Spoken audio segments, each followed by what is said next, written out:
Hello everyone, কেমন আছেন সবাই? আজকে আমরা এই ভিডিওটিতে দেখবো যে বাই সেকশনে কীভাবে হচ্ছে ক্যালকুলেশন করা যায় হচ্ছে ক্যালকুলেটরের মাধ্যমে। তো এই যে দেখতে পাচ্ছেন যে বাই সেকশনে যে প্রথম ম্যাথটা মডিউলে রয়েছে, আমাদের প্রথম 1 নম্বর ম্যাথটা আমাদেরকে ক্যালকুলেট করার জন্য আমাদেরকে এই ইকুয়েশনগুলো আমাদেরকে ক্যালকুলেটরে হচ্ছে তোলার লাগবে। তো তোলার জন্য আমাদেরকে আগে প্রথমত দেখতে হবে যে আমাদের এই যে টেবিলটা কোনটাতে কি বুঝিয়েছে। এখানে আমাদের দেখতে পাচ্ছেন এখানে এক্স ইকুয়াল এবং ওয়াই ইকুয়াল হচ্ছে দুইটা ইকুয়েশন দেওয়া আছে এবং সি ইকুয়াল হচ্ছে a+b/2 এবং সি কোনটা এখানে কি বুঝিয়েছে। সুতরাং এখানে টেবিলে লক্ষ্য করলে দেখা যাবে যে এন এখানে দেওয়া আছে এ এফ অফ এ এবং বি এফ অফ বি এবং সি ইকুয়াল হচ্ছে a+b/2 এবং এফ অফ সি বলতে হচ্ছে আমাদের এটাকে আমরা এফ অফ সি ধরবো এবং এটাকে আমরা সি ধরবো। সি হিসেবে এখানে ডিফল্ট হিসেবে দেওয়া আছে। তো এটাকে আমরা ধরে নিব এফ অফ এ, এটাকে এফ অফ এ এবং এটাকে এফ অফ বি, ওয়াইটাকে ধরবো আমরা এফ অফ বি। তো এখন ক্যালকুলেটরে আমরা যদি এই ইকুয়েশনগুলো যদি আমরা উঠানোর ক্ষেত্রে প্রথমে আমরা রিসেট মেরে নেই। সো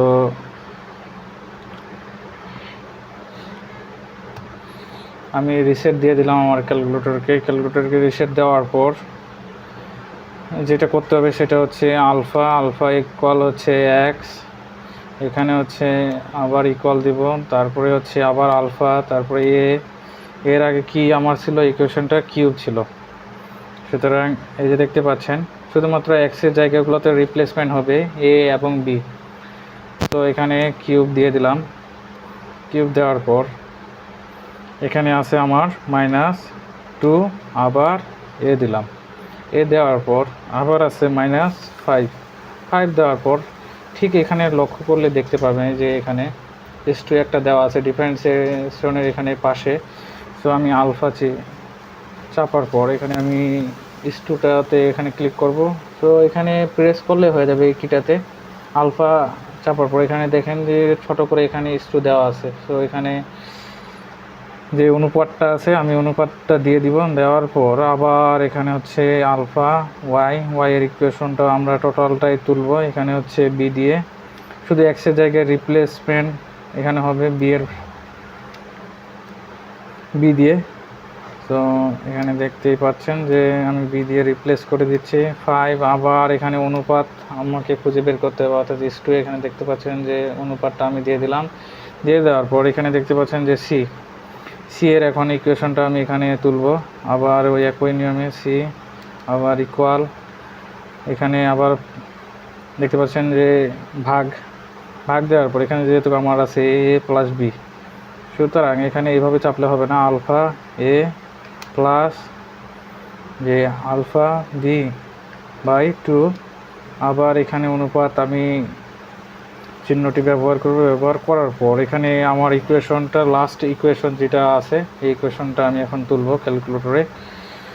তো আলফা সি কিউব -2 সি, এখানে সামনে 2, তারপরে এখানে হচ্ছে -5। এখন ইকুয়েশনটা আমার তোলা শেষ হওয়ার পর এখানে আমি ক্যাল যে অপশনটা আছে এই ক্যালে ক্লিক করে দেব। ক্লিক করে দেওয়ার পর এখন আমার যে অপশনটা আছে অর্থাৎ এ এবং বি এর মানটা আমি এখানে এখন তুলব।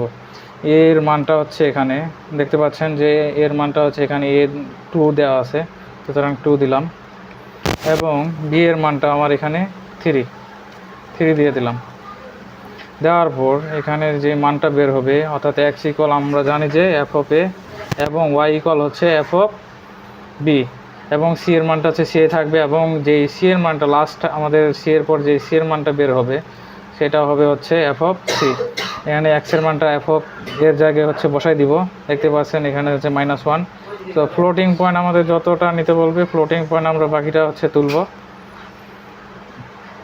পয়েন্টের পরে আমাদেরকে ওখানে যদি উল্লেখ করে দেয় যে 5 ফ্লোটিং নাম্বার, তো আমরা 5টা আমরা ফ্লোটিং নাম্বার ইউজ করব পরবর্তীতে। এখানে দেখতে পাচ্ছেন যে 16 আমার ঠিকই আছে, আমি ফ্লোটিং নাম্বার ইউজ করছি 5টা এখানে। তো আবার যদি আমি ক্লিক করি, দেখছেন যে 5/2, এখানে যদি আমি এটাকে করি, এখানে 2.5.00 এখানে নিয়ে নিয়েছি ফ্লোটিং নাম্বার হিসেবে। তো আবার যদি আমি ক্লিক করি, এটা হচ্ছে সি এর মানটা এবং এটা হচ্ছে সি এফ অফ সি এর মান বের হবে। এই যে দেখুন কমপ্লিটলি এভাবে হচ্ছে বের হয়ে গেছে। এখন হচ্ছে পরবর্তীতে যখন আমরা নেক্সট আবার স্টেপে যাব, পরবর্তী অর্থাৎ হচ্ছে এটা হচ্ছে প্রথম ধাপে আমরা চলে গেলাম। এখন যদি আমরা দ্বিতীয় ধাপে আসতে চাই, দ্বিতীয় ধাপে আসার ক্ষেত্রে আমরা যে কাজটা করব সেটা হচ্ছে এফ অফ এ এবং এফ অফ সি আমরা দুইটোই গুণ করব। গুণ করার পর যদি পজিটিভ একটা যদি আসে, ভ্যালু এখানে পাওয়া যায়, তাহলে আমাদের সি এর মানটা বিতে গিয়ে বসে যাবে। সি এর মানটা বিতে গিয়ে বসে যাবে যদি এফ অফ এ এবং এফ অফ সি গুণ করে হয়। আর যদি পজিটিভ নাম্বার একটা আসে তাহলে হচ্ছে সি এর মানটা এর জায়গায় গিয়ে বসে যাবে। এই যে দেখতে পাচ্ছেন এখানে এফ অফ এ এবং এফ অফ সি এই দুইটা গুণ করে হচ্ছে আমাদের এখানে একটা নেগেটিভ নাম্বার আসে। নেগেটিভ নাম্বার যেহেতু আসে, আমরা সি এর মানটা আমরা বি এর জায়গায় বসাই দেবো। দেখতে পাচ্ছেন এখানে সি এর মানটা হচ্ছে বি এর জায়গায় বসাই দিলাম এবং এর মানটার কোনো পরিবর্তন হবে না। যদি এখানে পজিটিভ নাম্বার আসতো তাহলে হচ্ছে এর জায়গায় হচ্ছে সি এর মানটা বসে যেত, তাহলে আমার এখানে মান একই থাকতেছে। আবার যদি আমি এই ক্যালকুলেশনটা যদি করতে যাই, তাহলে এখানে হচ্ছে 2 এর জায়গায় আমার 2ই থাকতেছে। তাহলে এখানে আমার বি এর মানটা কিছুটা পরিবর্তন হয়ে যাচ্ছে, যেহেতু আমার এখানে নেগেটিভ নাম্বার ছিল, সি এর মানটা হচ্ছে বি এর জায়গায় চলে গেছে। সুতরাং এখানে কি হচ্ছে, আমার 2.5 হচ্ছে বি এর মান। এই যে দেখতে পাচ্ছেন আবার চলে আসছে এক্স এর মান, অর্থাৎ এক্স এর মানে আমরা এখানে ধরছি যে এফ অফ এ, এবং ওয়াইয়ের মান আবার বের হয়ে গেছে। ওয়াইয়ের মান হচ্ছে এফ অফ বি এবং সি এর মানটা আবার বের হয়ে গেছে, এই যে 2.5।